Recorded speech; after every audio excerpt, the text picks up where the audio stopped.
Hello, everyone, and welcome to Season 2 of Rising Stories podcast. I'm Corrine Sandifer, your host. On this show, we talk about the stories that have helped us rise in our work, businesses, and in our everyday lives.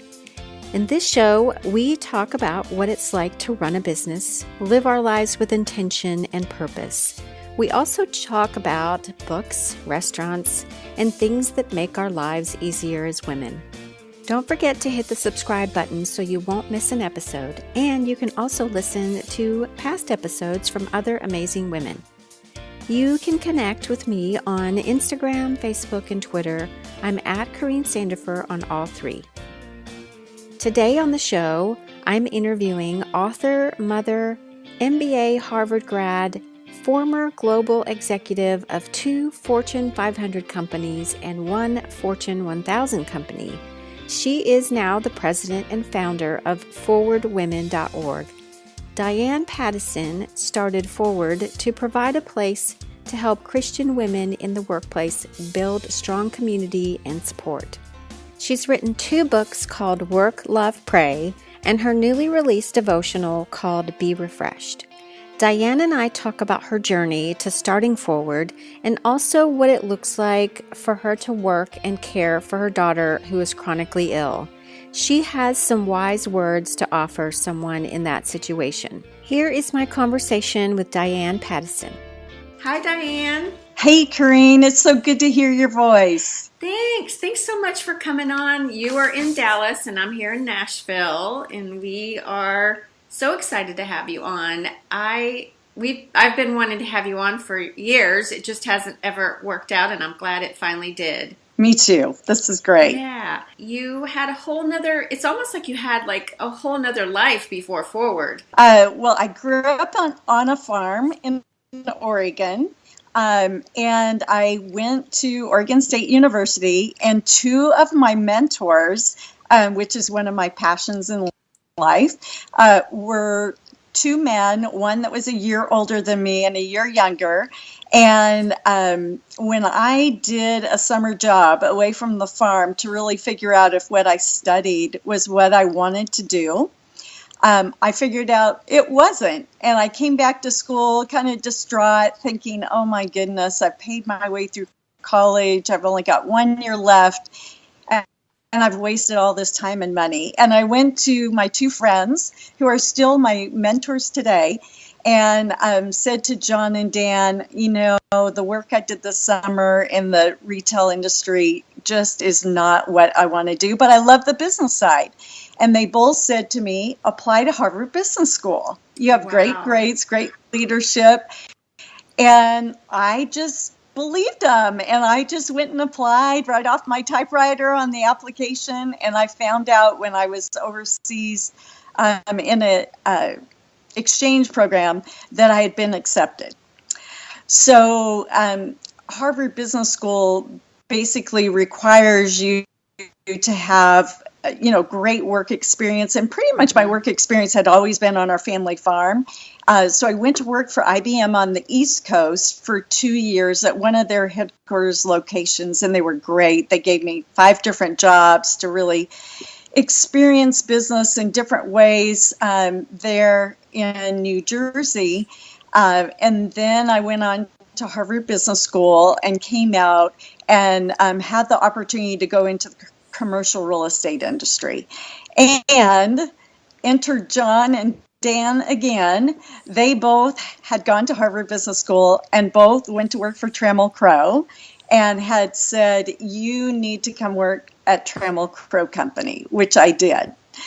So my career started in the typical way in the mid 80s, like any leasing agent for Trammell Crow Company. And then fast forward, I ended up to be the COO by 2006.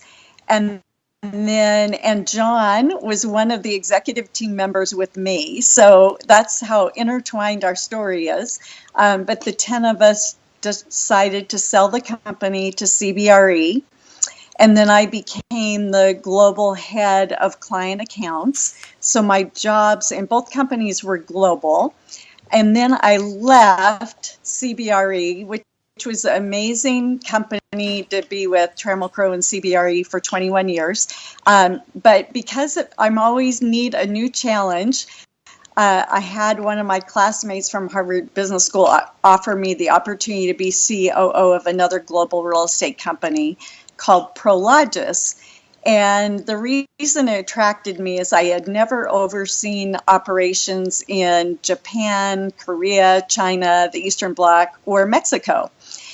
So I took that job at probably the worst time, and that was the summer of 2008. And we all know what happened that fall. I say my arrival was directly related to the fall in the stock price from $60 a share to $12. Wow. And so by 2009, February 2009, and the previous CEO was no longer there, the new CEO and I decided, just from my focus on my family being in Dallas and them being headquartered in Denver, and we were trying to keep the ship from sinking, that it was not a great fit for me to stay there. So I left, and that was when God humbled me. And when people asked me what I did, I had to learn how to say, well, I'm a wife and a mother. And I had never said that my entire life, because I was that, but I was also a professional, and that was typically what people would ask me. So that was really the beginning of thinking about, okay, God, what do you want me to do next? And what sprung, the next chapter in my life, which was founding Forward. Wow. And how would you describe Forward? Because we have a chapter here in Nashville, and I have been a part of it for a while. And you have such a vision, and I wanted to hear what your vision was for Forward and how you describe Forward and how it was birthed. Sure. So, the vision came out of my own personal experiences that in each of those three companies I mentioned, Trammell Crow, CBRE, and Prologis, I was the only woman in the C-suite every time. And I knew that there were many other women that were just as smart and just as hardworking as I was, and that there was something missing. And as I thought about when I would encourage other women to apply for positions, because at one point in time I had 4,500 employees that reported to me in my organization at CBRE, a lot of times women would say, really? Do you think I'm really qualified? And I'd say, of course, Lisa, I wouldn't come to you if you weren't qualified. And I thought, there's just a need to help women with confidence. And I always enjoyed helping women see what they didn't believe. Right. And so I thought, and especially as my faith was my center and my family is my priority, that I wanted to start an organization that would really help women. And this is the vision of Forward, that we build a global community of Christian women in the workplace. Why? So that we can help them reach their God-given potential with confidence and be able to share Christ's love. And so that's really the vision and mission of Forward. You and I were just talking about something that's so needed, because you and I were just talking earlier about something where I lacked confidence in stepping out in faith and saying, hey, I've got an idea. I think that is so important and so needed, because women feel like if they, and I think this is true in everything that we do, we almost feel like we have to have it down 90 to 99%, like solid, before we even bring it to the table, or before we even say, hey, I made something, or I did something. Even stay-at-home moms, or just whatever it is, I feel like we are so hard on ourselves. Yeah, you're exactly right. And, even the research proves it out, So as I was thinking about doing this, I wanted to do this with someone that was already out there doing this, because I'm a real believer in don't recreate, help someone else. I've always been a COO, not a CEO. And when I started looking, not only was there just wild swings in the demographic shifts of the percent of women that were in the workplace with children under 18, the percent of women that were primary breadwinners, the percent of advanced degrees going to women, all those three statistics in my lifetime had changed 30%. And the alarming thing was that the percent of unchurched women had increased. And of that increase, 85% of those women said, I used to belong to a church. So women were not seeing their faith as being relevant in the middle of their busy lives of their families and their work. And so I thought there's got to be somebody out there doing this. It's leading women in the workplace from a faith perspective. And when I did my research, there were 1,200 marketplace ministries led by men or for men and women. And Corrine, guess how many there were beyond one city led by women for women? 0. 0. Oh my goodness. 0.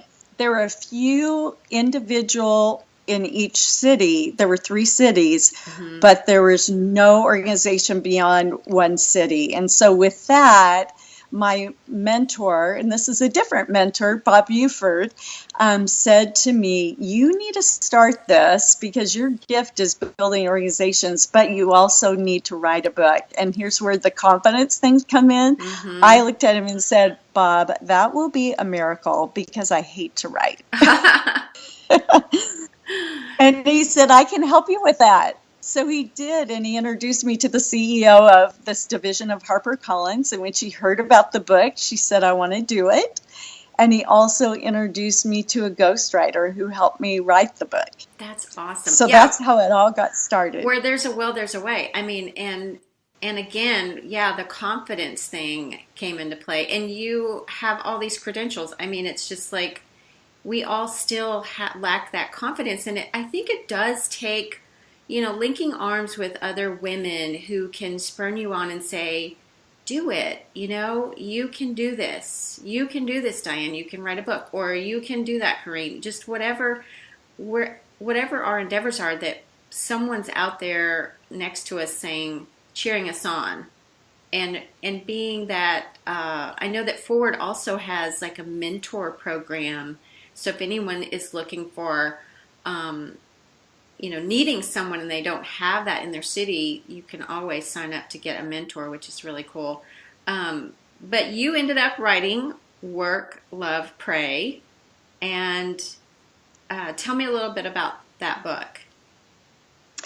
Yeah, well, the book was really written to kind of share my experiences, not only things that went well, but things that didn't go so well, but try to help in, how do you go beyond when you have failures? And one of the failures that I wrote about in Work, Love, Pray was I went through a divorce.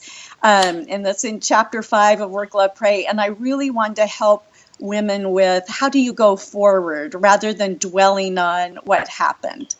And, I had a son that made some bad decisions for 4 years, and fortunately, God did a miracle in his life and turned around his life, and he became a youth pastor, and now he works for the Salvation Army. But, just to help women see that there are times where things just don't go as you'd like, but with God as your strength, you can get through this, and he'll carry you forward, and you're going to learn a lot from it. So, that was really the purpose. And I had 14 other women that we shared vignettes of their life in the book, so that some of their wisdom and some of their experiences could also be a part of what Work, Love, Pray is all about. Mm-hmm.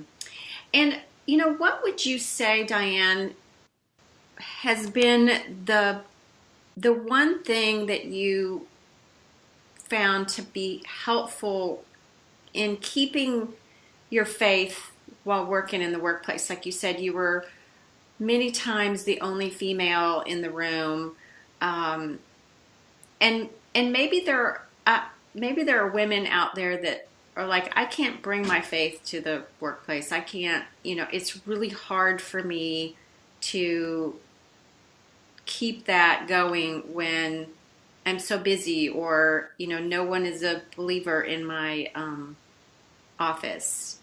What would you say to them about, what encouragement or what one thing did you take away from those years of experience?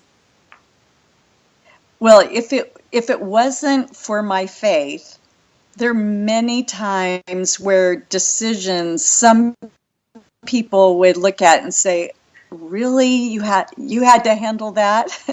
One time we had to lay off 1,000 people.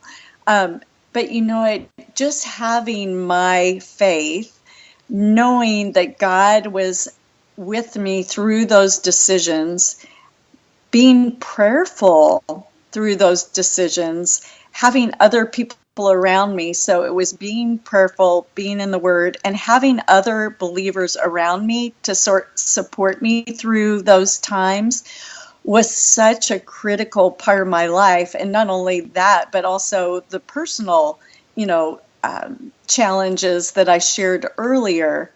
I just can't imagine anyone doing work and relationships without a strong relationship with the Lord. And it's probably the only way I got through it. That's good. Yeah. Because you have gone on to write another book, and I think that is another wonderful thing that women can take away from Forward, is that the Be Refreshed devotion book that just came out. I love that it's not a long devotion each time, because we just don't have that much time. Right. Exactly. Yeah, the publisher came to me, and they do a lot of devotionals, and they said, Diane, we're calling you because we would love for you to do a devotional for women in the workplace. There's never been one done specifically for this growing audience. And I said, great, thank you. What an honor. Will you send me some of your devotionals so I can see what you're talking about, what you typically publish? And when I got them, the publisher called me and said, well, what do you think? And I said, I don't think you're going to want to do this with us.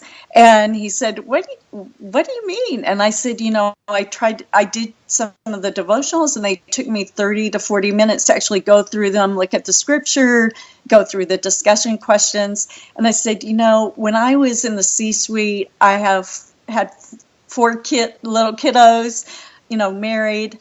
I had 5 minutes. Mm-hmm. And I said, these devotions have to be Jesus calling size devotions, 150 words or less. And he said, we'll try it.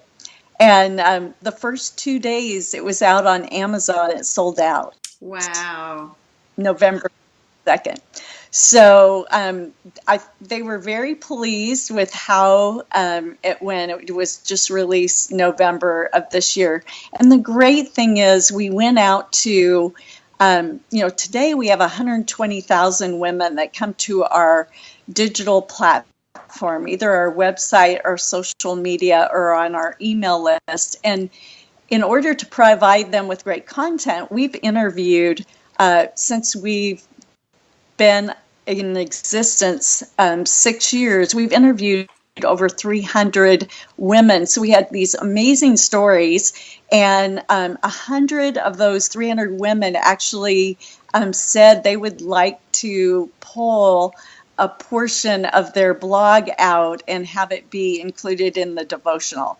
So we're just really excited that we have from, the head of the Salvation Army and a CEO of a Fortune 500 company, Cheryl Batchelder, who was a former CEO of Popeyes, two, we have a young woman who came out of college and decided she wanted to be a nanny.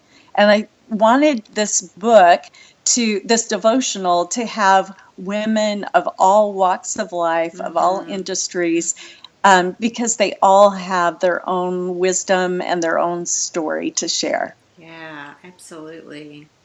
That's awesome. I can't wait to read that, those devotions. What a great thing that you had all those women come forward and share their stories. I love that. That's what we're about here too. And Rising Stories, I love sharing, and not just like you said, not just the CEOs and the women that are high ranking, but just all the way down to someone who's making a conscious decision to be a nanny or to work at a store, at a convenience store. They have struggles and they have their stories, and I love that you included all of them too. That's awesome. Yeah, no, it's a real blessing. Yeah. Well, tell me, Diane, what are you a reader yourself? Do you read? I read a lot because here's what happens, Green. Once you've written a book, you start getting in the circuit of all the people that are writing books sort of in your space of saying, will you endorse my book? So I endorse a lot of books, and I love it because they're all the kind of books I would typically read, which are typically faith-based, but different people are addressing different subjects. Like I just endorsed Carolyn Custis James' new book that is called God is in Everything, and it's a story about Ruth. And I'm reading right now a book written by the head of the Chick-fil-A Foundation, titled Heroes Wanted. And so I have the opportunity to read a lot of books. Yeah. And that's the one I'm reading right now. That's the one you're reading right now, The Heroes. Oh, can't wait for it to come out. When will that come out? Soon?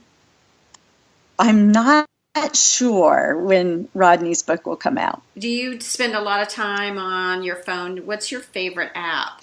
My favorite app is Waze. Oh, yeah. And you've probably heard that before. I have, but I love it. Yes. I just want to be sure that if I'm driving around Dallas, that I think about ahead of time. If there's been an accident on one of the main roads, I want to know and go a different way, and Waze is just perfect. Yes, because it even tells you when there's like an obstruction or something like on the road. The last time we used it, it'll say something's on the road, and I'm like, how did they know that? But there's so many other people using Waze that they might hop on and say, hey, there was something, blocking the road, or a tree is down, which is great. Yes, it's awesome. I love that. That's a good app. So what 3 things are you absolutely loving these days? Well, the one thing I just really love, number one, is I wake up in the morning, and my husband travels a lot, but when he's here, we always pray together, and then I get on the elliptical and I do my YouVersion Bible study. And I love that Bible study app. So I'm getting 2 questions into one now. That the YouVersion Bible study is awesome. Yeah, So that's my number. Okay, that's your number 1. Yep, that's my number 1.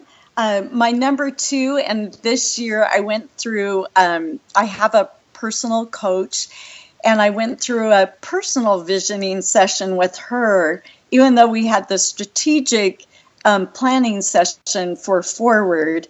And, I really realized how much I cherish my family. Just how I need to make sure that, you might say this is my last quarter of my life, that I make sure to have time with my husband and my 4 kids. So that's my number 2. And then my number 3 is my work, which is I'm so blessed to get to do what I love. And it's really helping women believe what they can't see. I want to talk a little bit about your number 2, and that finding, getting with your coach, but in finding that you really value your family. It's a very special thing right now, because you have a daughter who is not doing well. She's doing better, but she's had a chronic pain for a while. Right. Yes. Annie, who's my hero, has had an entrapped sciatic nerve, or a nerve condition, for almost 3.5 years.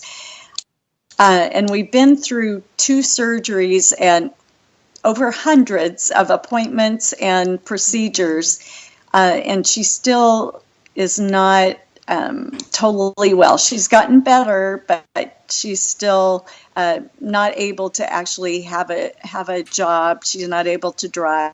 So, we're just praying that will change soon.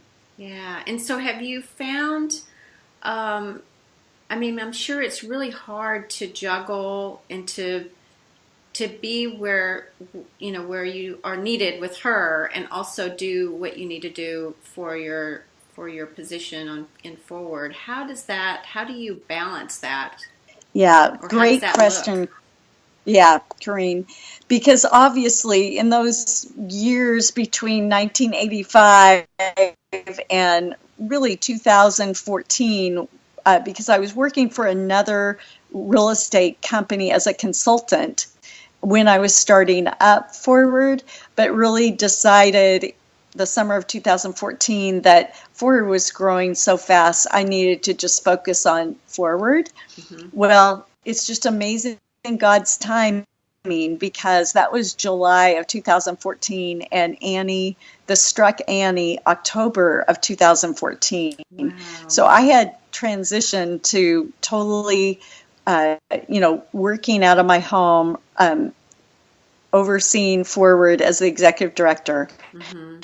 And I couldn't have done what I needed to do to take care of her if I would have been in the corporate world, because she needed someone 24/7, and especially when she was awake. Mm-hmm. And then I learned, and this is something that I think it's so hard but so important, and then I learned probably a year and a half into her sickness that, I needed to take care of me in order to be a good caregiver.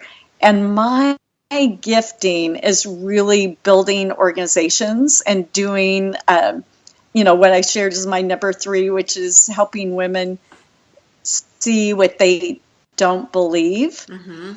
And so I now have a caregiver that helps me, and the caregiver is much better at some of the daily, just being beside her and keeping her company and taking her to appointments.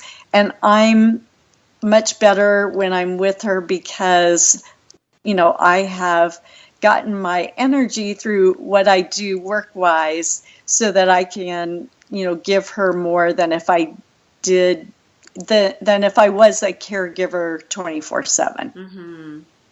So taking care of yourself so that you can take better care of your daughter. And it reminds me of that, putting the oxygen mask on yourself and making sure that you are healthy and thriving before you can administer help elsewhere, which is so important for moms to hear. Yeah. Yeah. Exactly. Well, we'll keep praying for Annie and for her Thank you. complete healing, for sure. Keep us Thank posted. you, Corinne. Yeah. Well, so you're in Dallas. Before you leave, I want to make sure I ask you a very important question. It's important to me. And what's your favorite restaurant in Dallas? Yes. Well, my favorite restaurant is the City Cafe on Lover's Lane. They're just awesome people. The food is fantastic, and the environment is quiet enough that you don't have to yell to speak to the person across the table, and they become my family. Oh, fun. What do you get there? What's your favorite? They have this wonderful tuna salad that I love. And they also have, if you're in the winter, sort of, I need a little heavier meal, they have this great pasta dish that I love. That sounds really good, especially on a cold day. Yeah, that sounds great. Well, you know, I'm from Texas, and the last time that I was with you guys for Forward, we were at El Phoenix, and I still keep talking about that to my husband because we love Tex-Mex food, and we just can't get it in Nashville. So we are so envious of you guys that y'all can just get it whenever you want. That's great. Yep. Well, if I come there, I'll bring some with me. Please do. Please do. Well, thank you so much, Diane, for coming on and sharing about Annie and about your work and about Forward and the vision. And can't wait to go through those devotions. Well, thank you, Corinne. It was really a joy and a blessing to have the opportunity to do this with you. What a strong and great woman. I loved talking with Diane, and I hope you enjoyed hearing her story.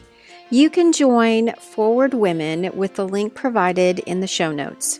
Thanks so much for listening, and keep rising in your story.